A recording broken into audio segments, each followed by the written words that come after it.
You have all the data, and the data is important, but there is a human inside the car.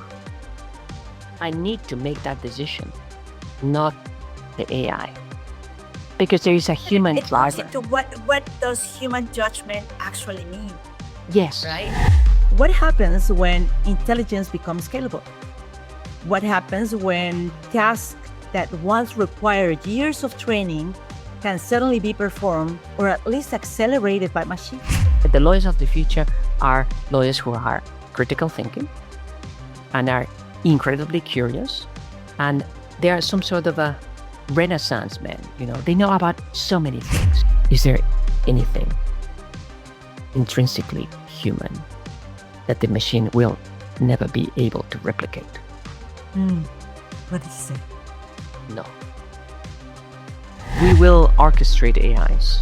We will be orchestrators of AI. We will not draft anything, but we will do a lot more critical thinking, hard thinking, and we will be instructing AIs to do work for us.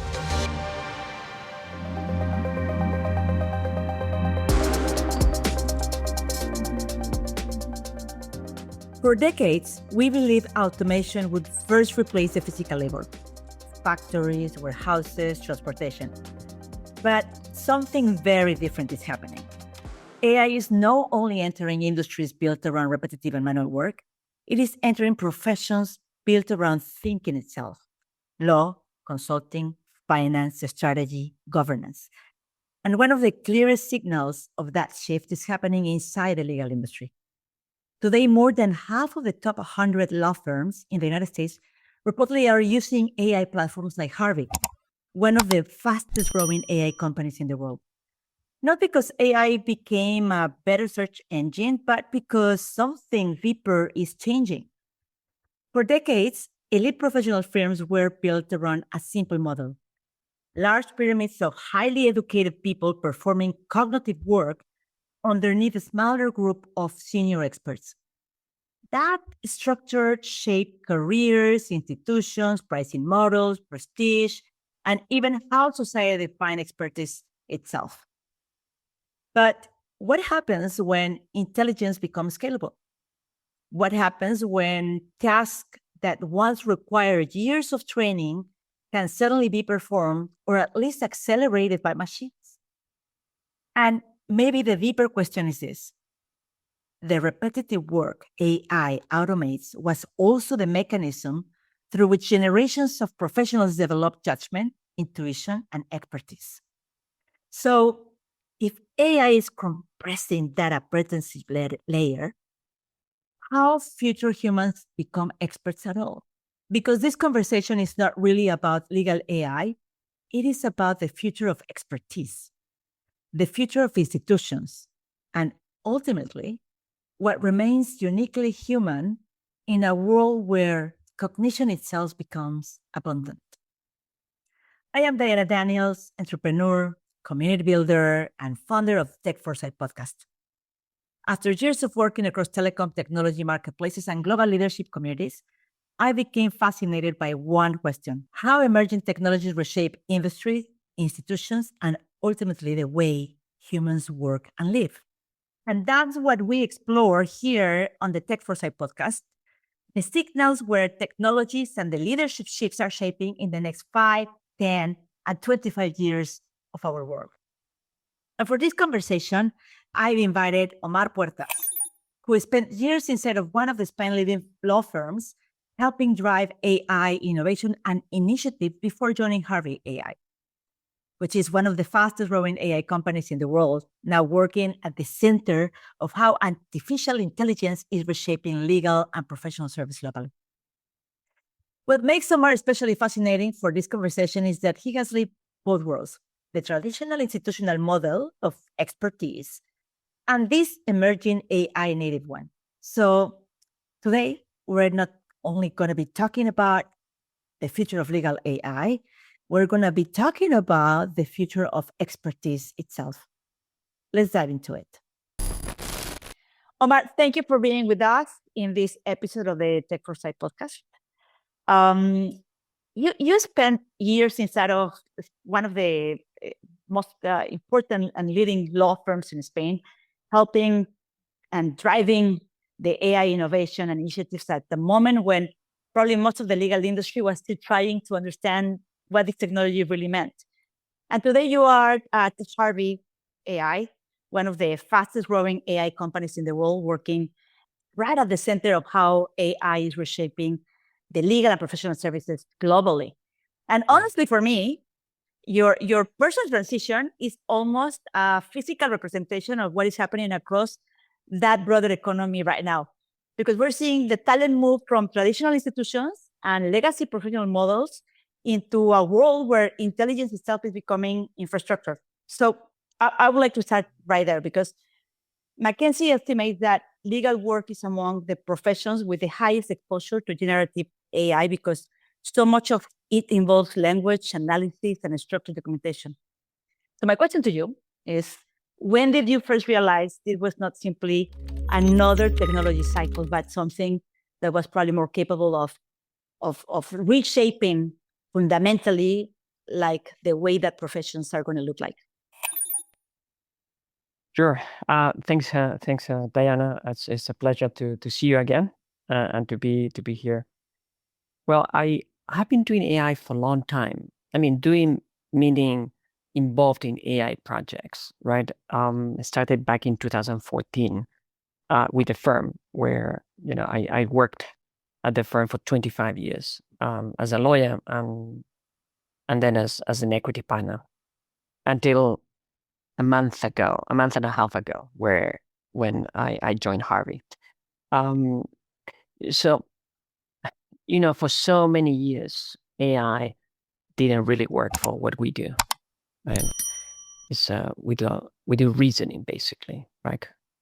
Cognitive demanding work that requires reasoning, advanced reasoning, if you like, right? And the machine, however, traditional machine learning, however, it was good in terms of extraction of data, in terms of prediction. I mean, all of that, but it didn't really work for that, right? To go through actual text and reason over it, or at least the imitation of it, because this is what it does. Of course, that the machine doesn't reason, doesn't know anything. It's not a database either, and clearly doesn't reason in any way you may understand the word reasoning, right? Right. It does the most probable token one after the other, and that's quite powerful actually. So the day I realized, oh gosh, this works. I mean, this seems to understand what we do, right? And there is value in it. However, it's just a calculator. Was November 30, 2022, the day ChatGPT comes to the general public, right?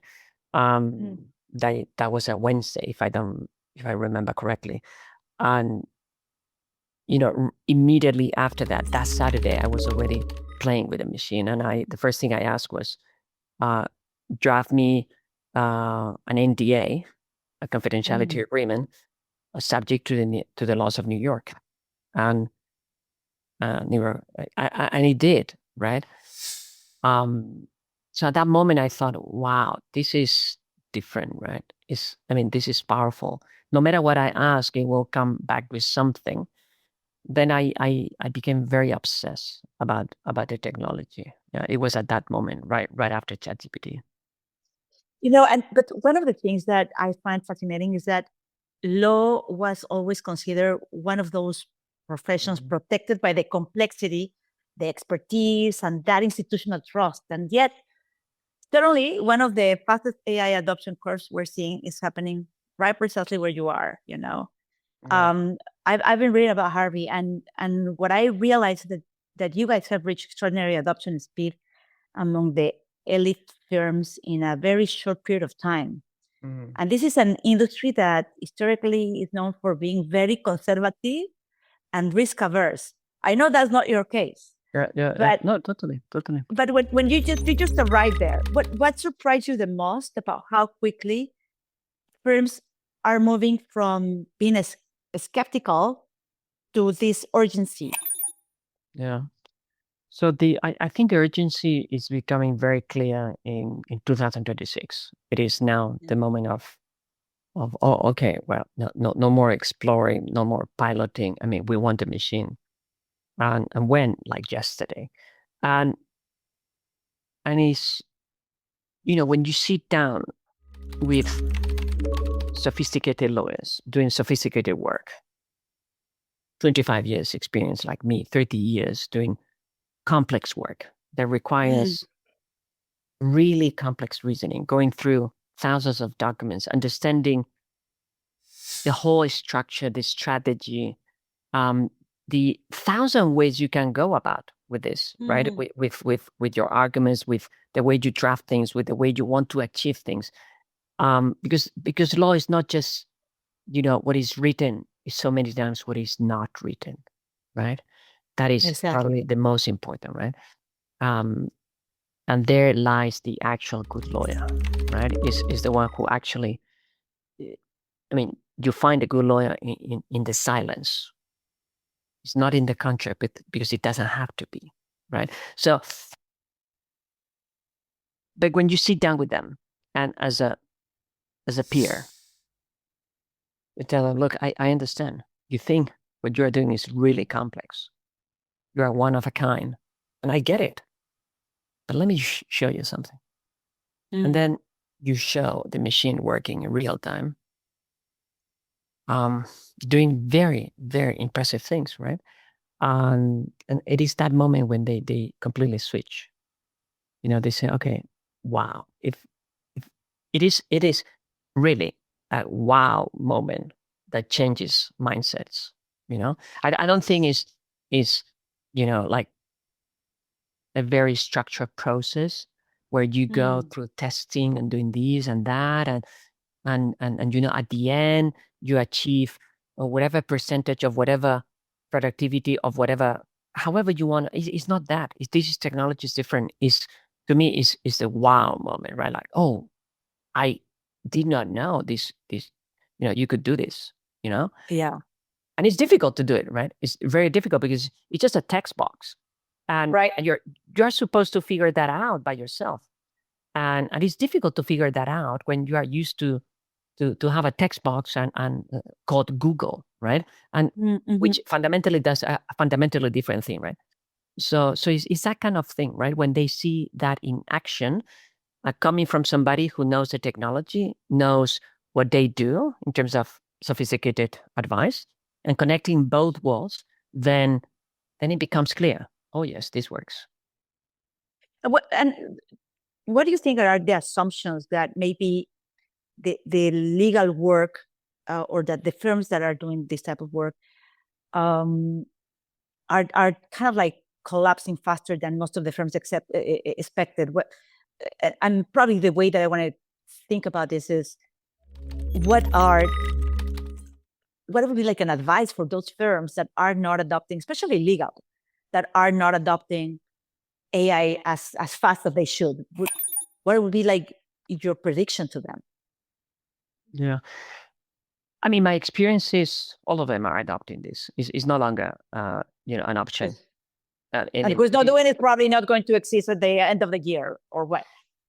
No, I don't think so either. I mean, it's a lot more complex than that, right? I mean, you have your clients, you have your workflows, you have your trust.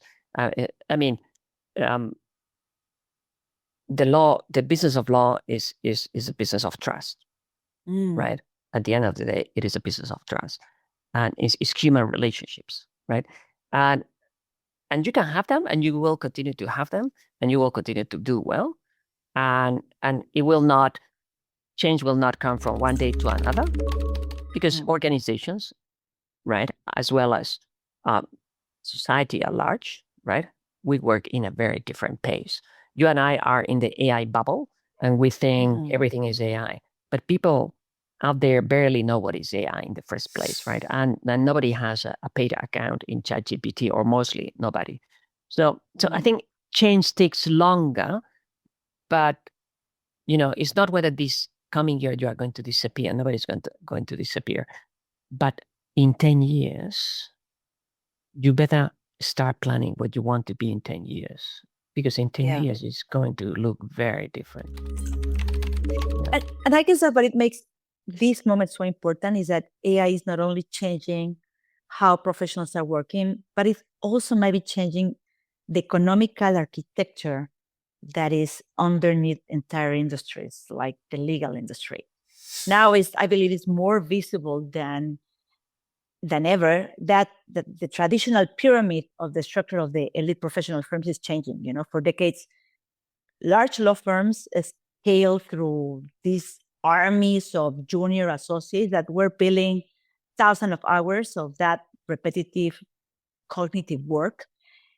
And firms, I believe that today are, or what I read is that they are reporting these reductions of the time spent in things such as due diligence, or as you said, on contract review, and or research through all these AI systems.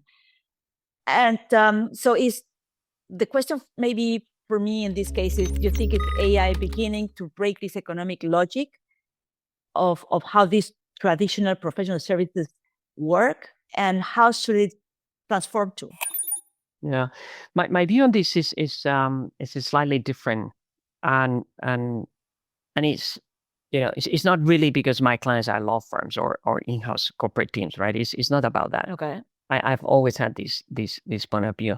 My point is that in the short and medium term, AI actually create more jobs in law firms and in in-house teams, and billings will increase, and law firms will do better, and in-house lawyers will do better than before.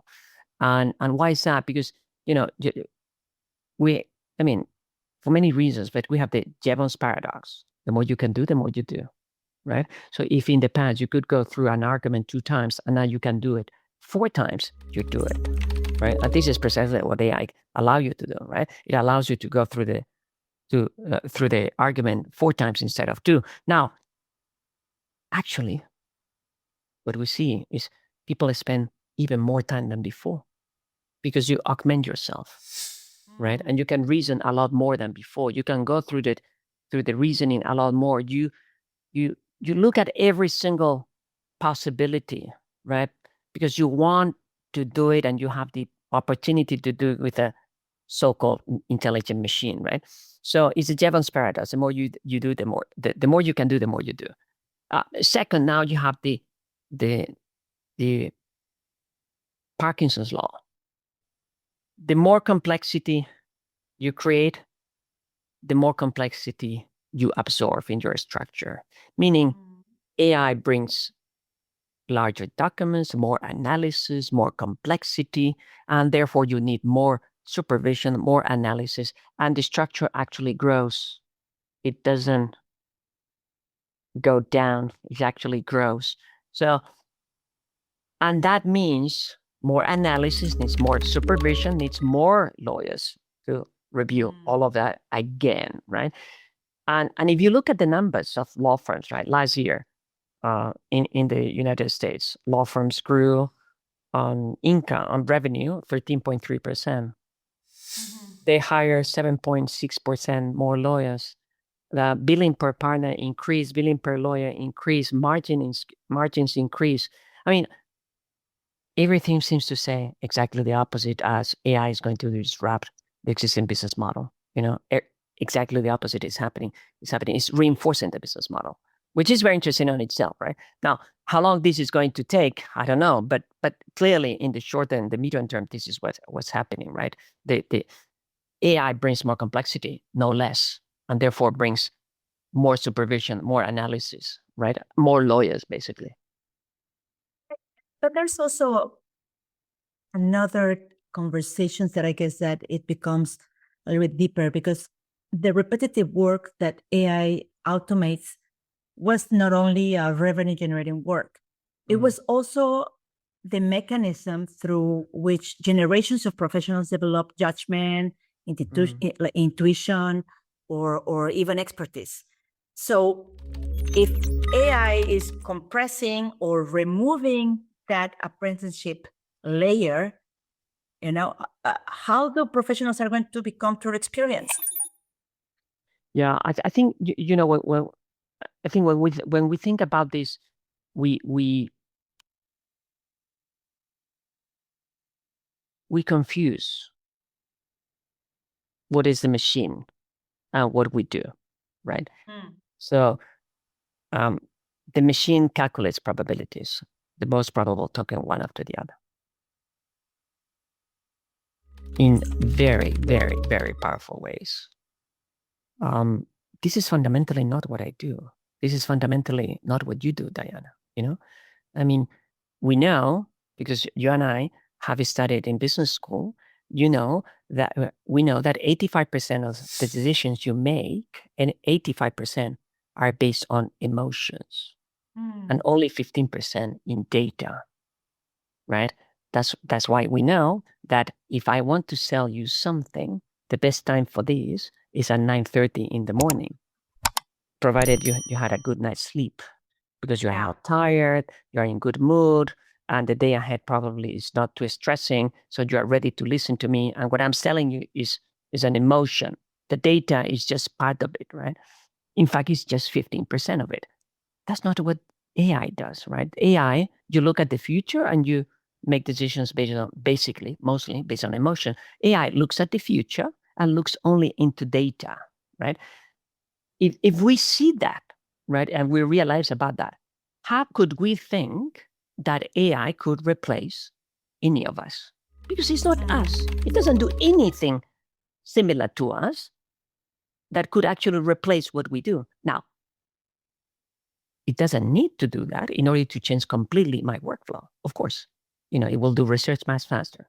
It will go through data much faster. It will look, all of this happens. It will generate contracts. It will generate text much faster. Yes, absolutely, yes. And this will change all of it. Yes, but it will not replace me. I will change what I do, right? But it will not replace. It does accelerate. It does accelerate the learning process, right? The way that I see it, you just said it before. It's augmenting. Yeah. Probably your capabilities. Yeah, exactly. So then that creates maybe another tension in this AI economy, because if that is the case, then some people will see this AI as a great democratizer of expertise, because now you can learn faster. You have at your fingertips things that you didn't have before, where you probably need people that had more expertise. And but others actually believe that it may concentrate power even more around those who control the systems or workflows and institutional trust. Which way do you think is going to move? Is that a democratizer or a controller? Yeah. No, I think you see there is this paper from I think it's October 2025.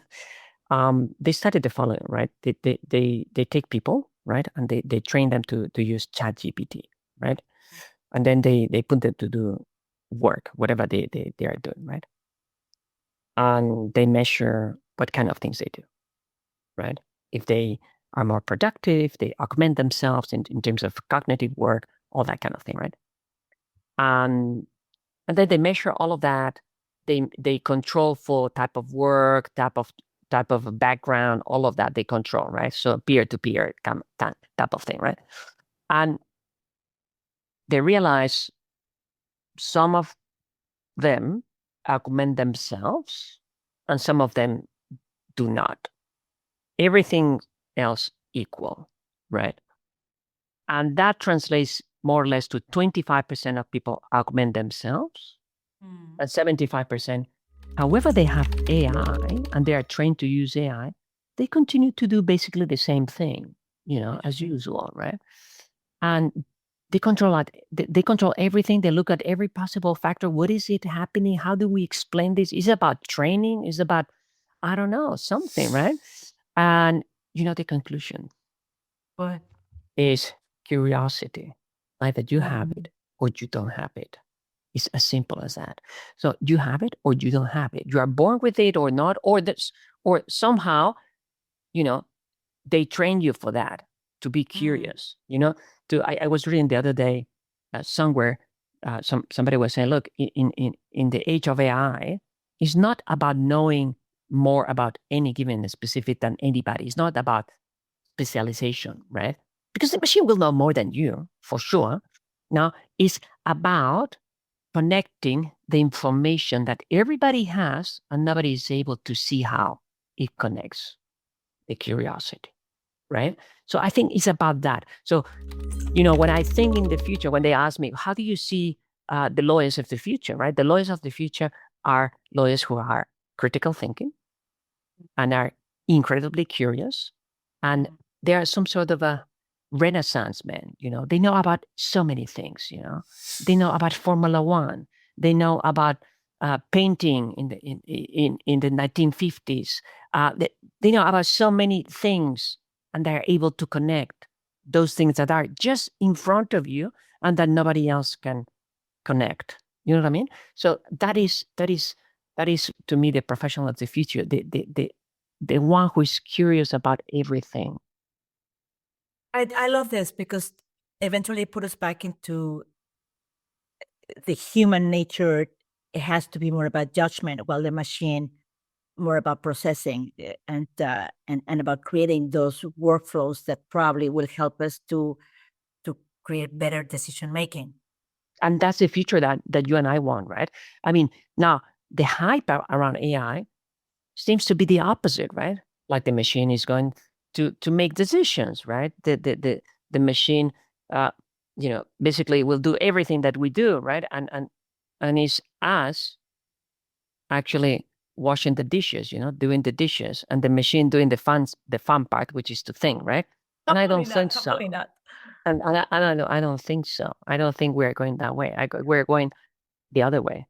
One thing that also I guess that AI is helping us to realize is to understand also in terms of work, what work truly is more efficient or not. You just said something very interesting about like the 20% of the people that actually do this augmentation work very well, and the other people that they just is same. And I guess as managers, leaders, CEOs, it's going to be faster for them to realize which is that part of the company that is not necessarily producing the outcome that you need to, and that you probably need to cut. So my question for you would be, what are the clearest signals that leaders need to monitor today to understand whether they are doing this transition, and if it's accelerating them in a better way? What are those signals that they need to look at? Yeah, I think it's very interesting because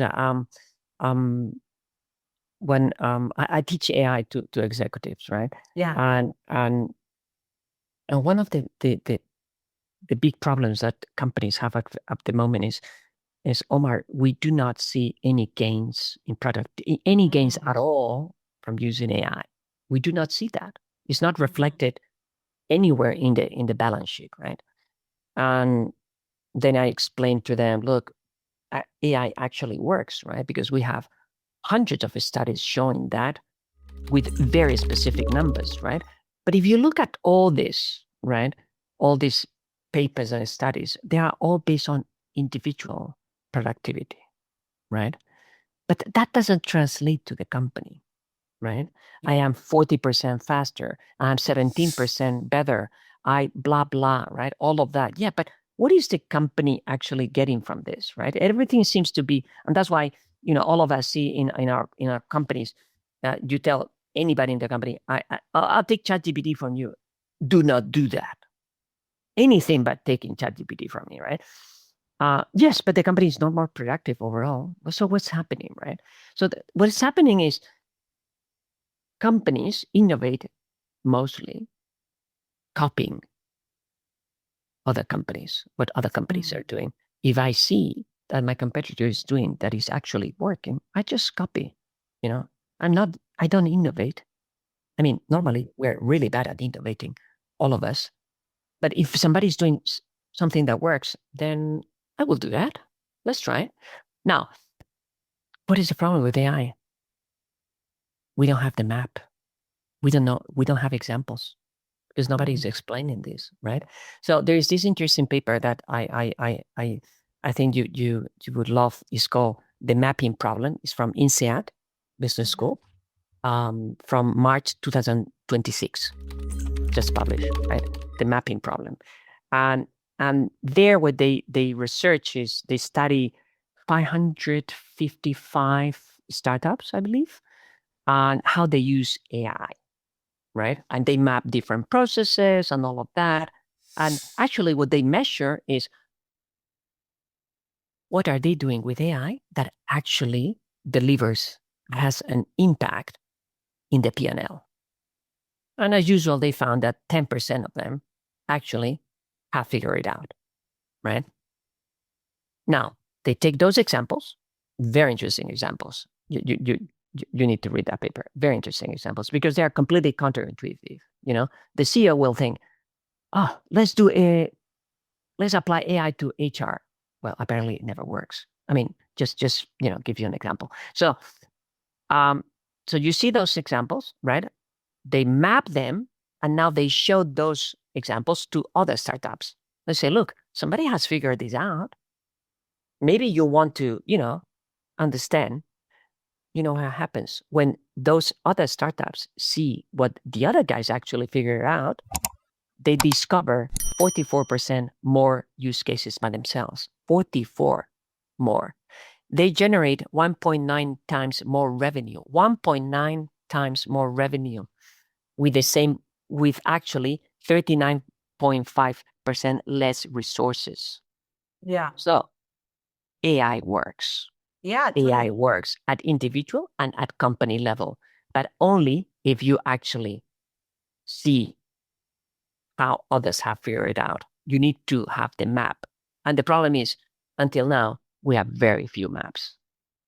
I'm really going to read that Professor Kim's at INSEAD paper. I really like her work. Okay, so let me then rephrase this, or then take it to another level. If we think about all the implementation, because your advice, so many companies are ready by now. What mistakes will organizations make over the next, let's assume, 5 years, that may look efficient in the short term, that could become dangerous in the long term while applying AI? I mean, the first thing that comes to mind is not having a strategy, right? Something that you and I have studied, right? I have gone through. And if you fail to actually think hard about what AI strategy you as a group should have, then indeed you are not going to achieve anything, right? Yeah. And every year that comes by counts as 2 years that you've lost, right? Because somebody else is doing it and you're already 1 year behind. So it counts for 2, right? So to me is pausing, taking the time to pause and to think hard on what do you want to do? What do you want to achieve, right? Because at the end of the day, the problem is not, I mean, the solutions are already there. But the problem you need to find, you need to look for the problem, and you need to spend time looking for the problem. And then there will be many possible solutions. But if you don't take the time to actually understand what is happening, that your organization is not taking, is not taking this right, then for sure you're not, of all the possible walls that you can apply to this problem, you will have nothing basically to do with it, right? So as any strategy, as any business strategy, right, you need to stop, pause, think, ideate, design, execute, right? I think that's, and you would be surprised. Lots of companies, they are not doing this. They are completely paralyzed by hype. Everybody's talking about AI. Everybody's saying, look, I'm doing this and that, and I'm achieving whatever results. And everybody's like, what do we do, right? And most of it is hype as well. Nobody has a map. So I understand is the first thing that obviously they need to have is a clear strategy on for what. More than what is, or what for. Yeah, exactly. Right. Exactly. But one other thing is, and I see, historically, the elite institutions or the people with better access may have kind of like control that access to expertise, networks, and information. And the other day, I was in this conversation with a friend of mine who was telling me how excited he was that he actually used Claude to be his personal legal assistant. He arrived to this conversation with all the prep work, and actually one of the lawyers of his competition was, "Oh, who are your lawyers?" And he kind of like keep it up, but it turned out, he told me, my lawyer was Claude. So the way that I see it, like if AI continues improving at its current pace, many forms of this technical execution, it will become highly commoditized. So if we think about like in 10 years from now, what is going to become truly premium? And I'm not thinking only on legal work. I guess that this applies to a lot of this professional services work. What is going to be premium on it? Yeah, the machine is becoming really, really good, right? To a point where, Yeah, it's going to be difficult to understand what was drafted by a human versus what is the machine drafting. Yeah. So, But if you think about it, if you look into legal work, right? So clients never paid me for the contract, for the actual paper, yeah, right? The piece of paper. yeah, for the output, they never paid me for that, right? However, I measure that in hours that it took me to actually draft the thing, right? For probably lack of a better way of measuring that.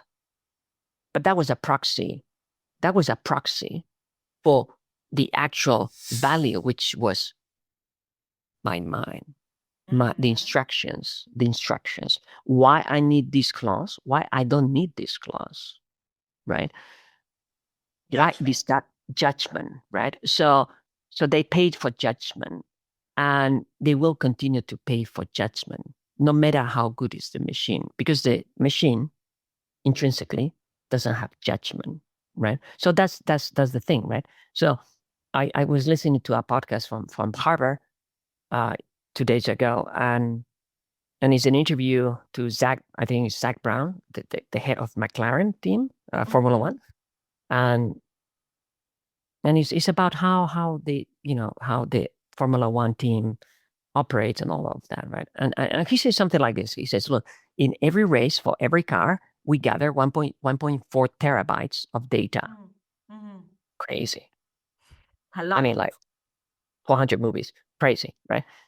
And then we analyze this in real time and blah, blah, blah, all of that craziness, right? And he says all of a sudden something amazing, right? He says, but the decision, I make the decision mostly based on gut feeling. I'm like, are you kidding? Are you kidding me? I'm like, excuse me, do I need to rewind this thing? What do you mean? I says, yeah, of course. I mean, yes, and right? He says, you have all the data, and the data is important, but there is a human inside the car. I need to make that decision, not the AI, because there is a human it driver. Into what does human judgment actually mean? Yes. Right? Yes. And I prefer that the judgment may be wrong as long as he's a human, right? Because if it were because of AI, the French Revolution would not exist, as one of my friends tells me, because it was not in the data, right? So as long as we are able to understand that, and as long as we are able to understand that it's a human thing that we need to protect, and we relate to humans, and data, however important, is part of the equation, but it's only a part of the equation. In fact, it's only 15% of the equation, because as you remember, you make decisions based on emotion on 85% of the times. So data is 15%. So take it as it is. It's 15% and no more. And if we understand that, then we're going to keep our jobs, but more importantly, the human relationships, right?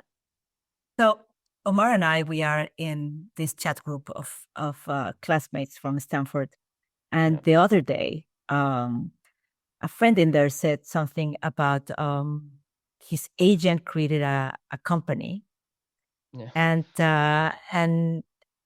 is already acquiring customers and getting paid customers through Bitcoin.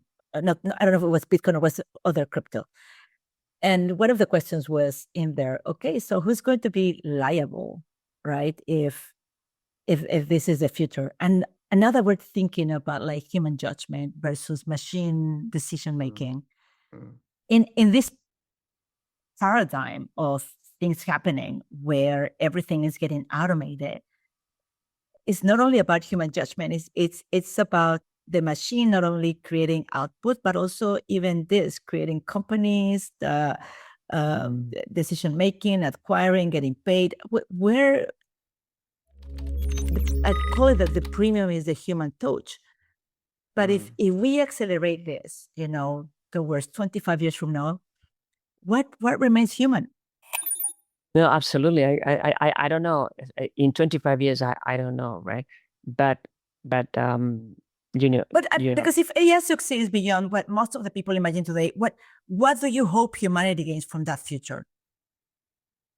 Well, I think, the way I would like AI to be for me is an AI that allows me to do everything that it's not doing now, right? Now with I work more than ever before. I have more judgment calls every day. In the past, I would have 2 judgment calls because I have accelerated my workflows. Now I have 5 a day. I'm completely exhausted every day. All in, Because we're in the learning whole, more, we're reading more. It's you have more access to things, so it's like rather than doing less, I agree with you. We're doing more. you are doing more. You are exhausted all the time, right? You are not present, right? And I want AI to do exactly the opposite to me, to allow me to be more present, to spend more time with other human beings, right? To make it simpler for me, to make it easier for me, to accompany me, because it will be there for sure. It will be probably like the movie Her, right, where you have this AI here in your ear, but an AI that a machine that actually helps me to be more human, no less. That's what I want from the AI. So, what part of human expertise or human experience you believe that it should never be automated by AI or another future technology? Well, automation as right, as long as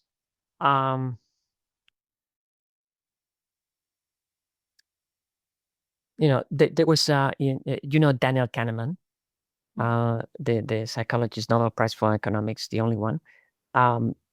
So he wrote these fantastic books, right? But in the last interview, for Daniel Kahneman was with The Economist, right? So they interview him is fantastic because they talk about AI. And it's really fascinating, that interview, right? Because it's kind of a 40 minutes interview with a man, right? And he talks about AI, right? And he's the guy on decision making, right? He's a guy, right? The Think Fast and Slow, Noise, all these books, right? And he explains because of noise, the concept of noise and all of that, and the biases and all that the machine is intrinsically superior to the human. Not because it doesn't have bias, because it has the same bias as any human, because it's a reflection, is in the data, but because it doesn't have noise. Noise meaning I'm tired, I'm hungry, I look at you and I don't like you, or I like you, or emotions, basically, right? It doesn't have emotions, and therefore is better at decision making, according to Daniel Kahneman. I would disagree with that, but that's what he says, right? And intrinsically better. And then the interviewer at one point says, Professor Kahneman, so is there anything intrinsically human that the machine will never be able to replicate? What did he say? No. Right. She says exactly that. No. And the interview ends. I mean, you need to listen to the interview. So I would disagree completely with him, and I think he would disagree now if he would look at AIs, right? And I don't know where is the boundary, but I know that if I have a problem myself, and I experienced this recently, right? I have something that creates me, I have doubts, right? I have real doubts about something. And I could do two things today, Diana. I could go to Claude Opus 4.7, the latest model, the best whatever, right? And I could ask, and Claude could say something to me, right? Or I would go to you. You have experience in this particular field. You have lived, and what do you think I do? I would go to you. I mean, in fact, I did go. I will go to you. Exactly. What would I do going to Claude? I don't care about AI. I just trust another human for a human problem. That's and it's true. True story, right? So that is a human. It's a human with human, and the human may be wrong, and still I would prefer. I like this. I like this, and actually put us like in a good moment to shift gears to one of my favorite parts of the podcast, which is the 4 trends and 4 dreams. And I'm going to give you a trend shaping the future, hopefully, and then ideally we will dare to dream into what happens 35 years from now. So short answers, first instincts, don't think of too much. Are you ready? Yes. Trend 1, billable hours. Billable hours, difficult. What? But where are you seeing on it? Is it happening? Is different? Is going to change? Is what? So they are going to survive, but not for everything. Not for everything. And probably this is not something we're going to see in the short term or medium term. But fundamentally, there are things that indeed, the way you structure pricing is going to be different, and that doesn't mean it's cheaper, my friends. No. Don't worry about it. It's not about that, because everything is judgment, and judgment has its own pricing. And now we need to find the right way to price your judgment, right? And probably we need to think about different metrics, right? But the usual billing system for part of the work probably needs to change. All right. That brought me like another trillion questions, but I'm going to go with trend number 2. AI native organizations. What do you see now as a trend happening, and what it will become in 5 years? I live in one of them. It's an AI native organization, Harvey. It's the most amazing thing to see from the inside how we operate, not with the AI that we sell, the AIs that we use, right? It has no legacy. Everything is built thinking on AI. Everything needs to be interconnected. So obviously more organizations AI native, or do you think we're in a peak? What is your take on that? Everything is going to be AI native. It has to be. It has to be. It's like thinking that there's no companies with no computers anymore. Exactly. I mean, it's, as you said at the beginning, is becoming infrastructure. Of course, yes, absolutely. Yeah. Okay, your trend number 3 about human judgment. Super premium. That's the absolute premium. This is the absolute premium. If you want to survive in a world where generation cost collapses to basically zero, you need to have premium judgment. Love it. And my last trend number 4, democratization of expertise. What do you think about it?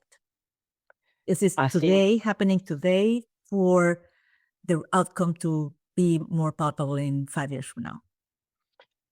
Unfortunately, I don't think so. But what we see on the papers that we see tend to say the opposite, right?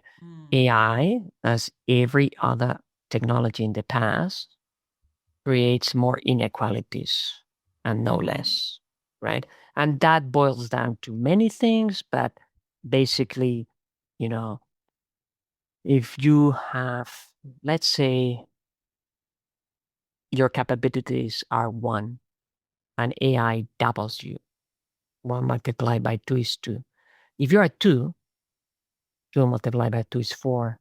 If you are four, four multiplied by two is eight. But if you are eight, you are 16. So actually, the divide increases exponentially, right? Now, that is probably, it has always happened. And this technology increases that. The interesting part is if you are four, if you are eight, in order to continue to be better than four with AI, you also need AI because otherwise they catch you, right? So that's the interesting thing, right? Now you need AI to continue to be better at everything that you were already better. Otherwise, they will catch you. Alrighty. So, let's move from predictions into dreams, and not only what you think that it will happen, but ideally what you hope humanity builds by 2050.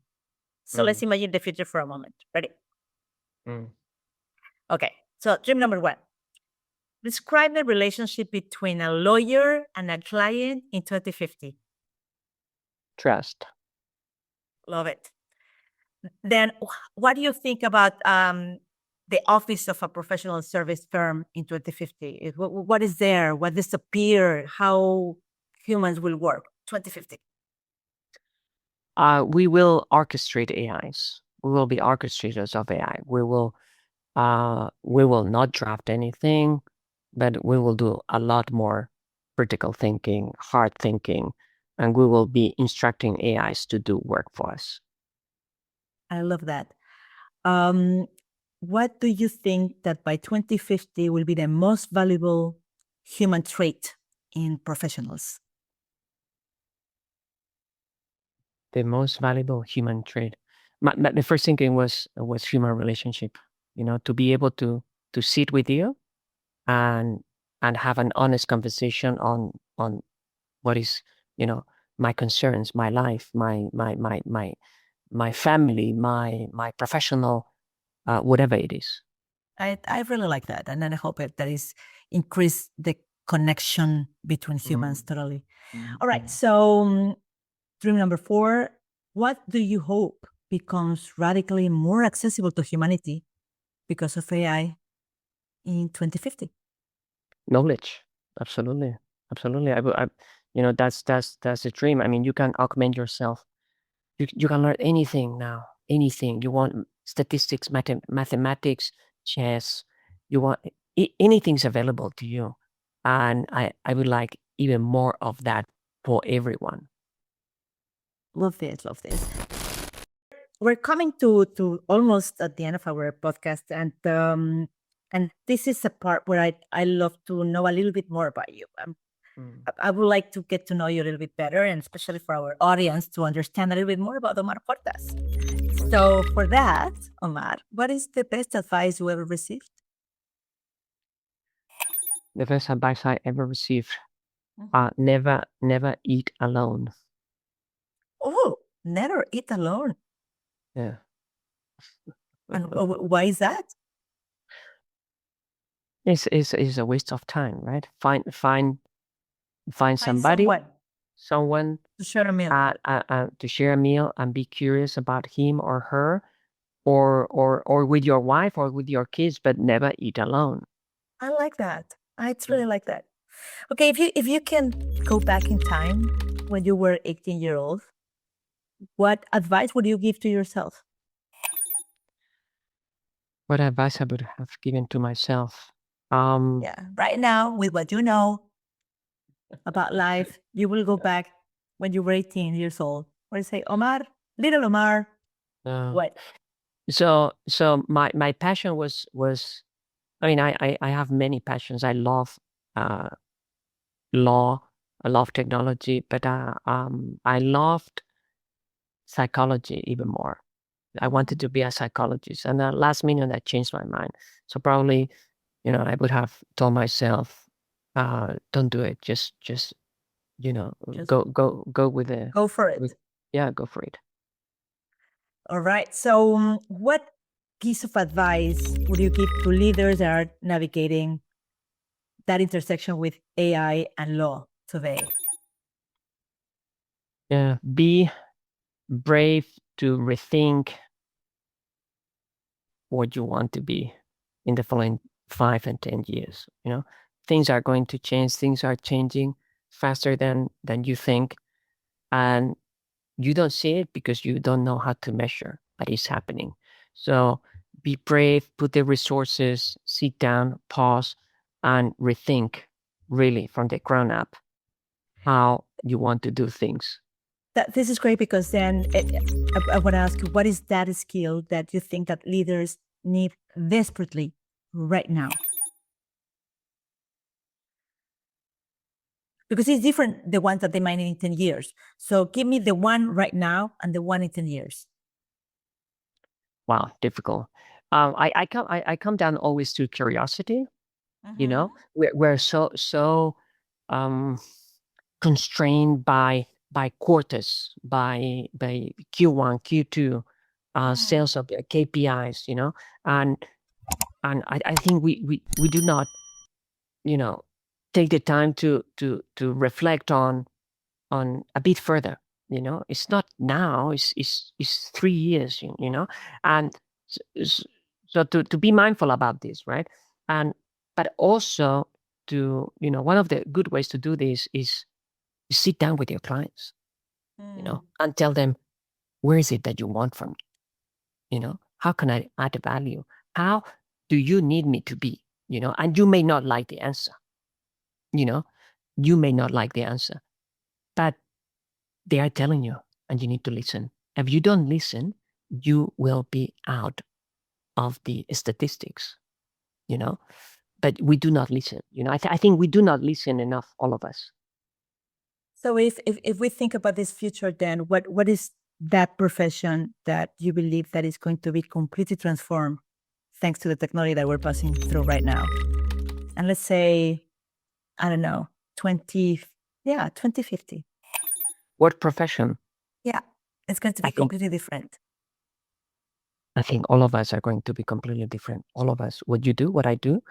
And I don't know what I will do, if I will do anything in 5 years. Hopefully AI allows me not to do anything, and just be home with my kids, or my kids are already out of home, and so with my wife, and read, and do other things. But I think all of us will change. This technology has the potential to change everything. Now, it's going to change tomorrow? Absolutely not. But in 10 years, I guarantee it's going to change more than you think. And what is that thing that it will not change? Your capacity to dream, Diana, to imagine a different future, a different version of yourself. The machine doesn't dream, but we do. What is one thing that gives you hope about the future? Everything. There's, I see the technology, and it really excites me, because it really augments me. It really, and I have seen a change in the technology in the last 6 months, which is absolutely mind blowing.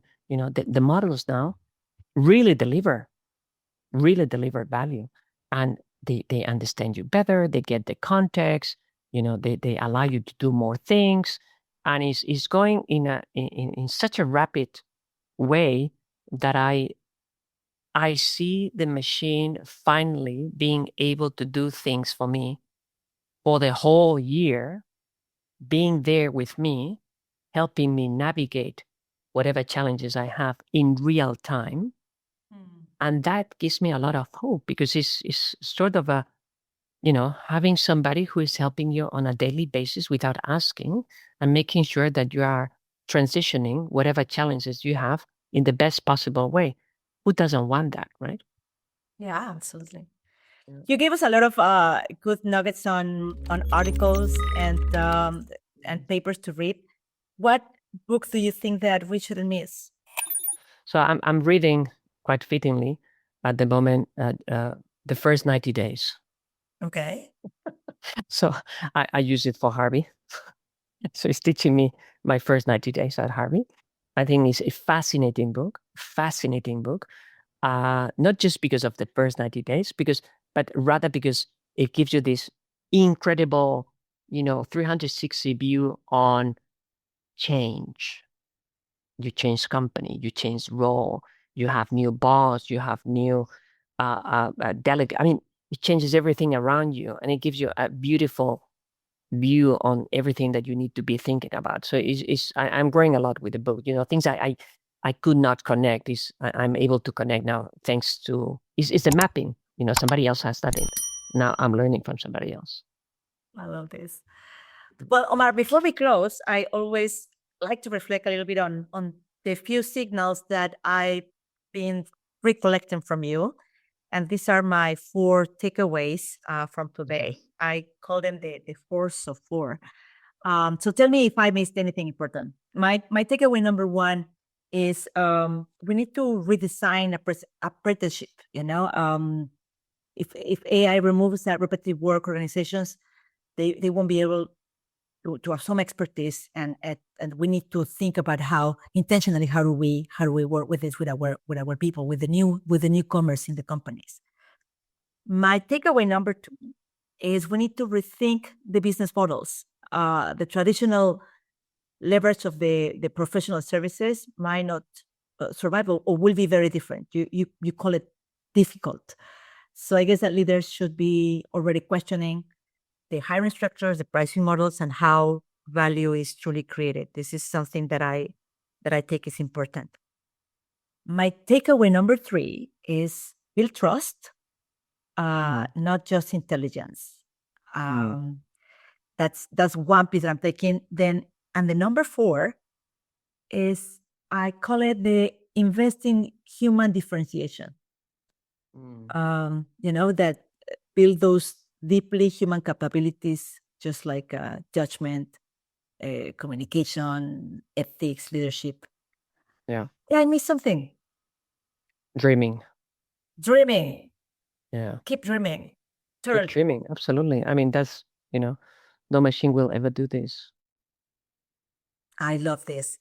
Omar, this has been a very insightful and incredible conversation, because ultimately this is not only about AI, it's about something much bigger. It's about us as people, societies. How do we produce expertise, the judgment, trust, leadership? How do we dream in a world where cognition itself is becoming very abundant? So maybe the future will not be only about how we work, but also how do we know each other more. So thank you for letting us know a little bit more about yourself.